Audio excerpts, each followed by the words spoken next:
Өт майлардың майда еритін дәрумендердің қорытылуына, нәруыздар мен көмірсулардың сіңуіне қажет бауыр жасушаларынан өндіріледі. Бауырдан түтіктер арқылы қуыс ағза өт қабына түсіп, онда жиналып, өт қоры сақталады. Майлы тағамдарды тұтынған кезде өт қабының қабырғалары жиырылып, жиналған өт түтік арқылы ұлтабарға бөлініп, ас қорытуға қатысады. Өттің негізгі міндеті тамақпен бірге келетін және өтпен өңделгеннен кейін май қышқылдары қанға еніп, бұлшықеттерді қоректендіруге, жасушаларды құруға және гормондарды өндіруге жіберілетін майларды ыдырату процесіне қатысу. Ыдыраған майдың ішінде майда еритін А, Д, Е, К дәрумендері тек май қышқылдарымен бірге тіндерге енеді. Сонымен қатар өт ағзаға өт қышқылдарымен байланысатын және ішектерден нәжіспен бірге шығарылатын артық холестериннен құтылуға көмектеседі. Өттің іркілуі өт қабынан өт жеткіліксіз мөлшерде шығатын немесе мүлдем шықпайтын жағдай. Өт қабында жиналған өт шоғырланып, ұзақ қозғалмаған жағдайда ол өте қою қоймалжың болады. Өт бөлшектері тұнбаланып, қалдық түзеді. Бұл ақырында тас пайда болуына әкеледі. Бауыр жасушалары өт шығаруды жалғастыра отырып, өт қабының жиналуына және созылуына ықпал етеді. Және қысымның жоғарылауына байланысты өт бауыр түтіктері арқылы кері ағып, бауырға уытты әсер етеді. Майлар мен майда еритін дәрумендердің сіңуінің бұзылуы метаболизмдік теңгерімсіздікке әкеледі. Бұл дәрумен тапшылығының, дисбактериоздың, остеопороздың дамуына әкеледі. Өт жеткіліксіз болса, холестерин ішек арқылы сіңіп қанға түседі.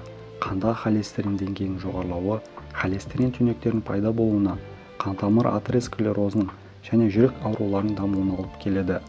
Қандай қауіп факторлары өт іркілуіне ықпал етеді? Пассивті өмір салты және көп отыратын жұмыс, жыныстық фактор, жүктілік кезіндегі қауіп немесе менопауза кезіндегі гормондық өзгерістерге байланысты әйелдерде ерлерге қарағанда жиі кездеседі. Жас ерекшелігі: егде жастағы адамдар өт іркілуіне бейім болады. Рационда қаныққан майлар мен холестеринге бай тағамдардың басым болуы, өт жолдарының жиі инфекциялық жұқпалары, созылмалы бауыр аурулары, антибиотиктерді ұзақ қолдану, семіздік жатады. Өттің іркілуінің себептері: оларға дұрыс тамақтанбау, тамақтану арасындағы тым ұзақ үзіліс, пайдалы майларды тұтынбай, қатаң диета ұстау. Тамақтану сипаты: шамадан тыс тамақтану, қаныққан майларға бай майлы және қуырылған тағамдарды көп тұтыну, белсенді емес өмір салты және алкогольді асыра пайдалану, таза суды жеткіліксіз тұтыну. Өт жолдарының спазмына әкелетін жиі стресс және оның салдарынан өт ұлтабарға бөлінбейді. Өт қабының туа біткен және жүре пайда болған деформацияларда өттің іркілуіне әкелуі мүмкін. Көбінесе бұл өт қабының мойындағы иілуі, бұралуы және тарылуы жатады.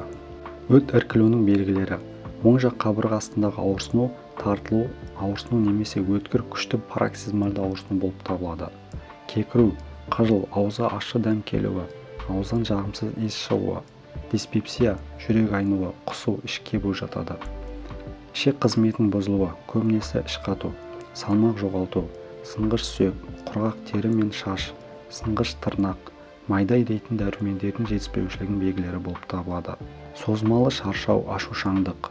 Асқынған жағдайларда терінің және сілемейлі қабаттардың сарғаюы, терінің қышуы, зәрдің қараюы, нәжістің түсінің өзгеруі жатады. Өт іркілуінің дамуын болдырмаудың алдын алу шаралары: ең алдымен пайдалы майлардан тұратын дұрыс диета. Бұл аз мөлшерде сары май немесе зәйтүн майы, аздап майлы ет, майлы балық, аз мөлшерде зәйтүн, жаңғақтар, авокадо, жұмыртқаның сарысы, ірімшіктер жатады.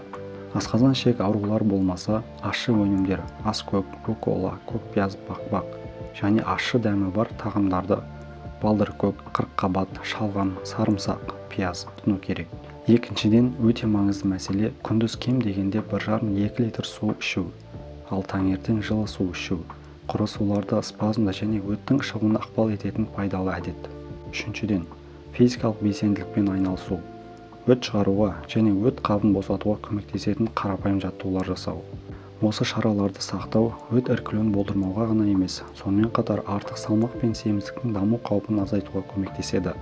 Егер өт іркілуінің себептері мен белгілері болса, профилактикалық медициналық қарап тексеруден өту және өт іркілуінің дамуын және соның салдарынан ауыр аурулардың алдын алу үшін дәрігермен кеңесу маңызды. Құрметті оқырман, сізге видео пайдалы болған болса, лайк басып коммент қалдырыңыз.